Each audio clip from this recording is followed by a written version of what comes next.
All right, guys, it's Copper Cutlass. I'm over here enjoying a cup of water. Why? Because it's too early in the day to have a beer. And by too early, it's like 2 o'clock.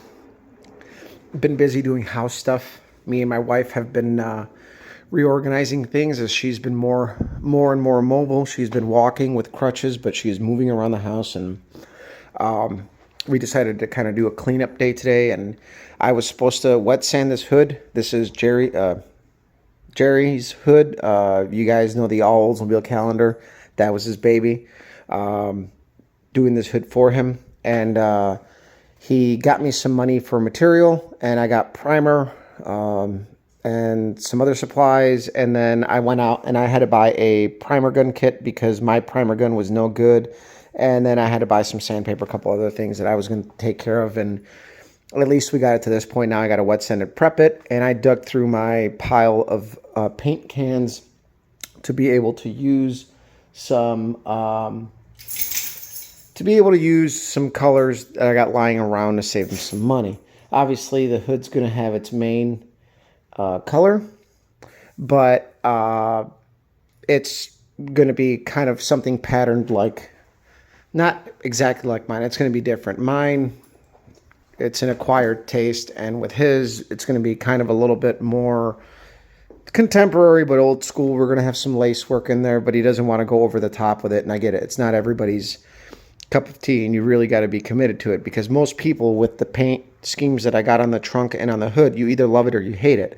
My buddy who painted the main body of the car didn't want to do what I did on the hood and on the trunk, and that's why I did it. He didn't want a part of it. Pretty much is what it came down to. And I understood. I mean, we're good friends, and I won't do something if I don't feel like doing it, plain and simple. So we're gonna do something here. And really, I mean, we got like 20 pounds of shit in a 2-pound sack right now. Getting this hood done is priority. I want to get this hood done before the next race, just because I got a lot going on at this point. Getting it in primer, it literally wasn't the biggest task, but now getting it in color, getting it painted, it's going to take some doing. So wet sanding this hood's going to take me a couple of hours to get it ready for paint. Then I got to lay down my stripe color, tape that all off, lay my base down, clear it, and then we got to let it sit. Then we got to wet sand our clear, and then we got to lay down our graphics and then re-clear it. And I like doing it that way because it's easier to tape on clear. Can I mask on base coat? I can. It has a tendency to lift. Guys do it all the time. I just don't like doing it that way. It's easier to tape on clear than it is on base coat. And that's the way I'm going to do it.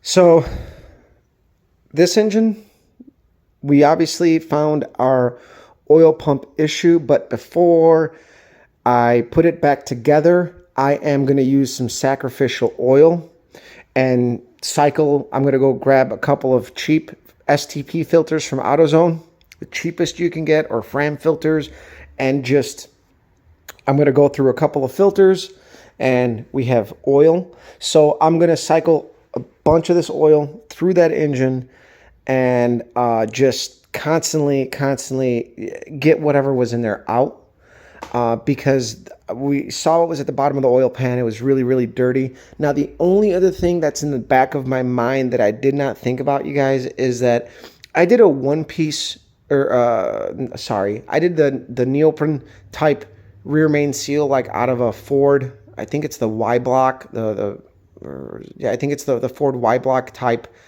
I think it's a BS 416 or 461 or whatever it is, the Falpro seal, instead of using the rope seal. I'm done using the rope seals. But the only other thing I thought about that the RTV could have found its way to that passage is because you have to RTV the ends of that rear main seal.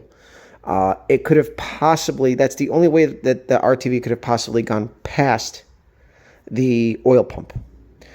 So there's something to keep in mind. Could have happened, and that's how it could have ended up in the gallery feeds, is, if you follow the oiling system like that whole thing. That's the only other thought I had. So either way, I'm flushing this thing out. First and foremost, I'm going to pop out the other gallery plug, which is on the outside of the block, and flush it out. by just turning the engine or turning the oil pump with a drill.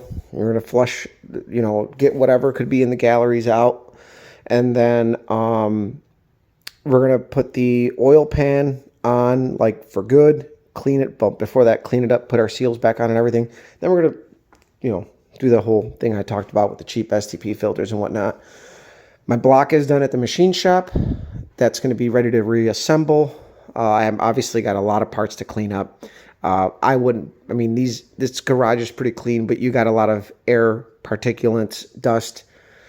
I'm going to have to hand clean every single piece that's been sitting there and assemble it, obviously. It's a given. So, we got 20 pounds of shit in a 2-pound sack.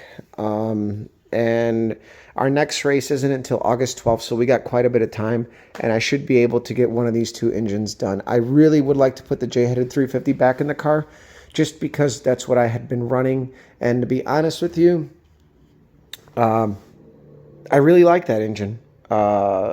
It made good power, and I honestly think that there was a lot more in it. But it's going to come down to when my buddy gets the cylinder heads done. I have to fix his race car, and that's going to be next weekend. I'm going to be up there working on his car, getting it fixed up because the trailer door fell on it and chipped it up, and there's a dent in the fender, a big chip on it, and I got to kind of spot in some paint. So we got that. We got this. This is just a little update to kind of keep you guys in the loop what I've got going on.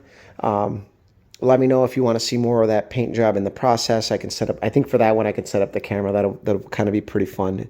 It's a little less boring than an engine. If you've seen one engine assembled, you've seen 100 of them assembled, and it's kind of like, whatever. But what's up, dude? Finn's just hanging out here. But, so we got going on. Now, the other thought, too, is that I may race the Pontiac for the next point race as well. We're going to have 2 more races after the next race, and it gives us more time to dial in the Oldsmobile.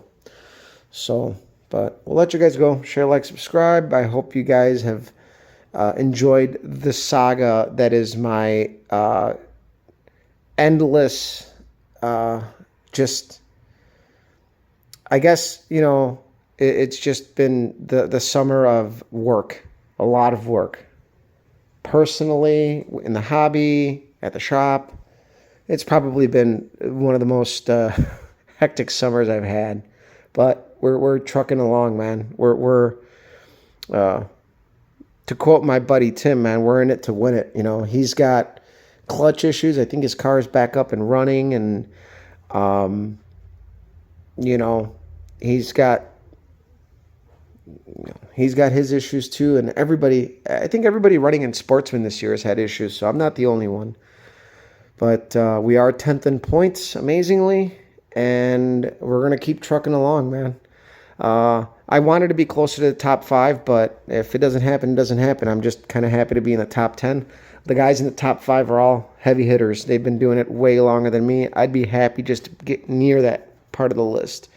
And we do got a shot. We just got a next race. We got to do the same thing we did. Go 3 or 4 rounds, or go win. Something that you don't hear me say much. I gotta win a race, right? Some guys race forever and never win a race, but you gotta go out there and you gotta be able to go rounds at least, right?